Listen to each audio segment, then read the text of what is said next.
एक दौर था जब केंद्र से कोई स्कीम निकलती थी या फिर स्कीम निकाली जाती थी और लोगों को उसका फायदा देना होता था, तो वहां से जब पैसे चलते यानी कि दिल्ली से जब पैसे चलते थे तो आखिरी पंक्ति में खड़ा व्यक्ति जो है वो इंतजार करता था कि मेरे पास वो सुविधा पहुंचेगी, मुझे वो पैसे मेरे अकाउंट में आएंगे। लेकिन ऐसा होता नहीं था। इसके दो कारण थे। पहला कारण तो ये था कि लोगों के मैक्सिमम तो अकाउंट्स ही नहीं थे बैंक में, यानी कि बैंक खाता ही नहीं था। दूसरा प्रोस्पेक्ट इसमें ये रहता था कि जो पैसे वहां से चलते थे, बीच में इतने ज्यादा इंटरमीडिएटर्स रहते हैं जिन्हें बिचौलिया कहा जा सकता है, कि वो पैसों को जहां तो खा जाते थे। और अगर 100 रुपया दिल्ली से चलता था तो जम्मू कश्मीर में अगर किसी बच्चे के पास या फिर किसी फैमिली के पास वो स्कीम का फायदा पहुंच रहा है तो मात्र 15 पैसे ही पहुंचते थे। लोग परेशान होते थे। देश के प्रधानमंत्री ने जब 2014 में पदभार संभाला बतौर देश के प्रधानमंत्री, जब वो पहली बार सदन में गए तो उन्होंने इस चीज को भांपा। इसीलिए उन्होंने एक स्कीम जो है उसको लॉन्च किया जिसका नाम रखा गया प्रधानमंत्री जन धन योजना। अब इस स्कीम के तहत हर किसी को यह कहा गया कि आप अपना खाता बैंक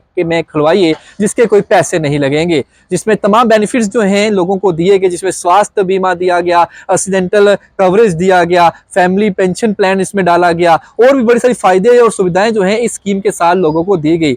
और देखते ही देखते लाखों से करोड़ों की तादाद में रिमोट एरिया से लेके सिटी के एरियाओं ने अपना अपना अकाउंट जो है वो बैंक्स में खुलवाना शुरू कर दिया और बड़ी ट्रांसफॉर्मेशन जो है वो हुई। और पिछली अगर बात करें, शुरुआत इसकी 28 अगस्त 2014 में हुई थी और इस 28 अगस्त को 10 साल जो है वो सेलिब्रेट किए गए। और बड़ा ट्रांसफॉर्मेटिव इनिशिएटिव जो इंडिया की फाइनेंशियल अगर बात करूं जो हिस्ट्री में लिया गया तो उसको सेलिब्रेट जो है वो किया गया एज ए एनिवर्सरी, इसे बतौर सेलिब्रेट किया गया। तमाम लोग, चाहे वो सीईओ जनधन योजना हो सुब्रमण्यम जी, उन्होंने भी इंटरव्यूज दिए, तमाम टीम ने इंटरव्यूज दिए, अपनी अपनी उपलब्धियों को गिनाया। लेकिन मैं इतना जरूर कहना चाहूंगा कि प्रधानमंत्री और उनकी टीम इस वजह से भी सेलिब्रेट करती है कि हमने जो स्कीम को लॉन्च किया वो स्कीम का फायदा ये हुआ कि अब खाते खुलने का बेनिफिट ये हुआ कि अब कोई भी स्कीम अगर दिल्ली में लॉन्च की जाती है तो जम्मू कश्मीर के किसी भी रिमोट में या फिर किसी भी राज्य के किसी भी रिमोट एरिया के अंदर अगर कोई शख्स है, वो आखिरी पंक्ति में खड़ा हुआ व्यक्ति है, उसका खाता बैंक में है,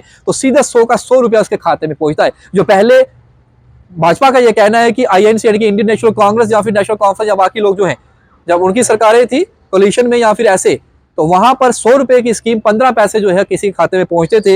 ये बड़ा क्रिटिसिज्म पॉइंट था जो देश के प्रधानमंत्री ने इस पर जो है वो रोशनी डाली और ये वेलफेयर स्कीम जिस तरीके से लाई, करोड़ों रुपए का ट्रांसफॉर्मेशन देखने को मिला। लोग जो है अपने खाते खुलवाने लगे, लोगों को ये लगा कि नहीं हमें अपना खाता खुलवाना है। देश के प्रधानमंत्री ने रिमोट एरिया में बसे लोगों का भी माइंडसेट, उनका विजन चेंज कर दिया कि नहीं हमें खाता खुलवाना है। इससे बैंकिंग सेक्टर में एक बड़ा रेवोल्यूशन आया। अब लोग जो है वो अपने खाते खुलवा रहे थे, लोग जो है अपने खातों में पैसे जमा करवा रहे थे, कोई भी पैसा किसी के शख्स में अकाउंट में जा रहा था तो वहां पर वो पहुंच रहा था, इससे फायदा भी हो रहा था, बेनिफिट भी हो रहा था। लेकिन जब 10 साल जो है एज एनिवर्सरी इसे सेलिब्रेट किया जा रहा था तो देश के प्रधानमंत्री का जो सीना था वो भी चौड़ा हो रहा था गर्व से, और उनका सर भी फख्र से ऊंचा हो रहा था क्योंकि देश के करोड़ों लोगों का खाता आज बैंक में है और लोग जो है इस ट्रांसफॉर्मेशन सोशल वेलफेयर स्कीम का फायदा और इनका बेनिफिट जो है वो उठा रहे हैं। आपको कैसा लगा इस वीडियो को सुनने के बाद? क्योंकि आपका भी अगर खाता प्रधानमंत्री जनधन अपने खाता खुलवाया था उस स्कीम के अंतर्गत, तो आपको क्या क्या बेनिफिट्स मिले, राय जरूर रखिए कमेंट सेक्शन, वीडियो के साथ शेयर करिएगा। बाकी बड़ी तमाम अपडेट्स के लिए बने रहे एक्सप्रेस के साथ। धन्यवाद।